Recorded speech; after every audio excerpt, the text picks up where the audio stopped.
ఇప్పుడు మీరు అడిగే పద్ధతి ఏంటండి? ఇప్పుడు మీరు అడిగే పద్ధతి ఏంటండి? మీరు అడిగే పద్ధతి ఏంటి? కిరణ్ రాయల్ పరిస్థితి కిరణ్ రాయల్ చూసుకుంటాడు. నేను చేసే చర్యలు నేను తీసుకుంటాను. ఓకేనా?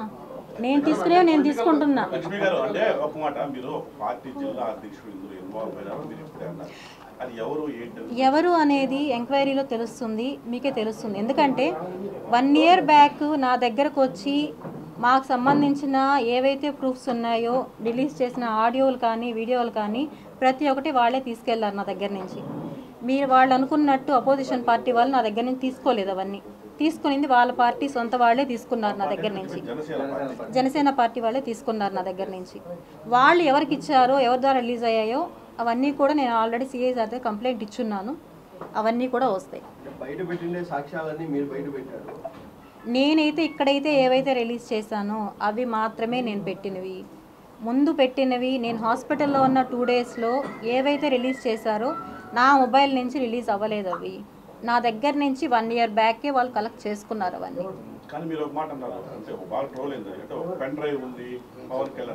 ఇవన్నీ కూడా నేను ఇప్పుడు ఇంతకు ముందే చెప్పాను. నేను నా ద్వారా ఎవరన్నా బాధపడి ఉంటే సారీ. ఎందుకంటే ఇవన్నీ ఎవరి దగ్గర నుంచి నాకు వచ్చాయి ఏమనేది కూడా అన్నీ కూడా నేను అక్కడే నేను చూసుకుంటాను. కేసులు అవి మాట్లాడుతున్నాం, మాట్లాడి సెటిల్ చేసుకుంటాం.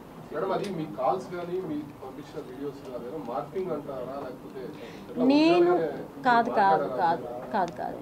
నేనైతే పెట్టినవి చాలా వరకు వాస్తవం.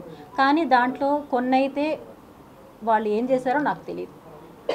నేనైతే నా దగ్గర నుంచి 1 year బ్యాక్ వాళ్ళన్నీ కలెక్ట్ చేసుకున్నారు. నేనే ఇచ్చాను వాళ్ళకి. వాళ్ళు వచ్చారు నా దగ్గరికి, నేను ఇవ్వడం అయితే జరిగింది. అప్పుడు వచ్చి నీకు న్యాయం చేపిస్తాం, మేము నీ డబ్బులు మొత్తం మేము కలెక్ట్ చేయిస్తామని చెప్పి నా దగ్గర నుంచి వాళ్ళు తీసుకున్నారు. నేను ఇప్పుడే చెప్పాను కదా, జనసేనకు సంబంధించి ఒక జిల్లా అధ్యక్షులు వాళ్ళే కాంటాక్ట్ అయ్యి వాళ్ళే నా దగ్గర నుంచి తీసుకున్నారు. అంతే తప్ప నేనైతే ఇంకొక పార్టీకి దీన్ని ఇవ్వలేదు.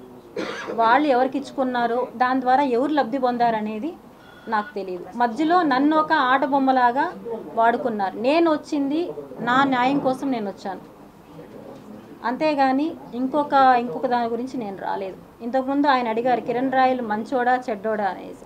మంచోడా చెడ్డోడా అనేది ప్రపంచానికి తెలుసు, అది నేను చెప్పాల్సిన ఇది లేదు. కానీ నేను అనడం, నా విషయంలో నేను ఫైట్ చేసింది నా డబ్బుల కోసం. నా డబ్బుల కోసం చేసిన దాంట్లో ఇప్పుడు వచ్చి మీరు పార్టీలు ఇందులో మీ వెనకాల వాళ్ళు ఉన్నారు, వీళ్ళు చేయించారు అనడం కరెక్ట్ కాదు.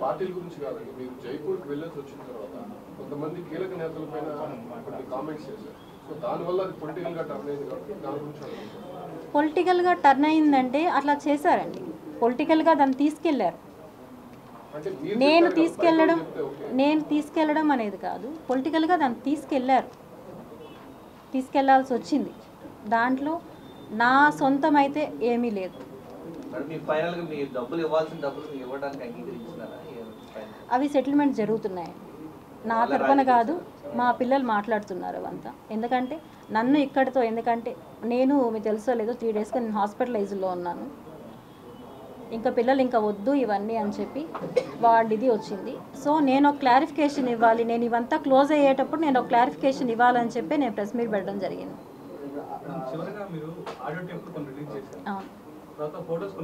అవును, అవన్నీ నిజాలే, అవి వాస్తవాలే. ఇప్పుడు నేను మీకు ఆ రోజు లింక్ అనేది ప్రొవైడ్ చేశాను కదా, అవన్నీ వాస్తవాలే. నేను ఏవైతే రిలీజ్ చేశానో నాకు అతనుకున్న లావాదేవీలు అన్నీ పర్ఫెక్ట్, దాంట్లో ఎటువంటి ఇవి లేవు.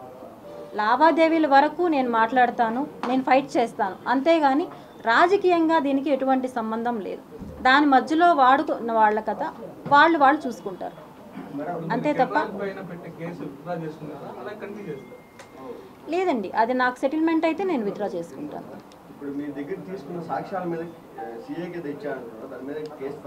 ఫైల్ అయ్యాయి, SVU ఫైల్ అయ్యాయి.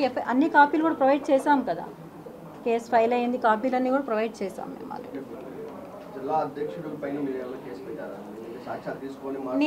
నేను ఇప్పుడు నా దగ్గరికి ఎవరైతే వచ్చారో అవన్నీ వాళ్ళన్నింటిపైన కూడా నేను కేసు అనేది ఫైల్ చేశాను. ఆల్రెడీ ఇచ్చాను. నిన్నే వెళ్ళి నేను అన్నీ ఇవ్వడం జరిగింది. నేను అన్నీ నా దగ్గర ఎవరైతే తీసుకున్నారు, ఎవరు వచ్చారు అనేది అన్నీ కూడా నేను ఇచ్చాను. న్యాయ పోరాటం కొనసాగిస్తూనే మీరు ఈ విషయంలో నా పోరాటం అనేది ఆగదు. ఎందుకంటే నేను వచ్చింది నా మనీ నేను కోల్పోయిన దాని గురించి నేను వచ్చాను. దానికోసం అనేది నా ఫైట్ ఆగదు. కానీ నేను ఇక్కడ మాట్లాడుతున్నది నా సమస్యని పొలిటికల్గా తీసుకొని అడ్వాంటేజ్ తీసుకొని నన్ను ఒక ఆబ్జెక్టాగా తీసుకొని వాడుకుంటున్నారు. దయచేసి ఇది వద్దు అని చెప్పడానికే వచ్చాను నేను.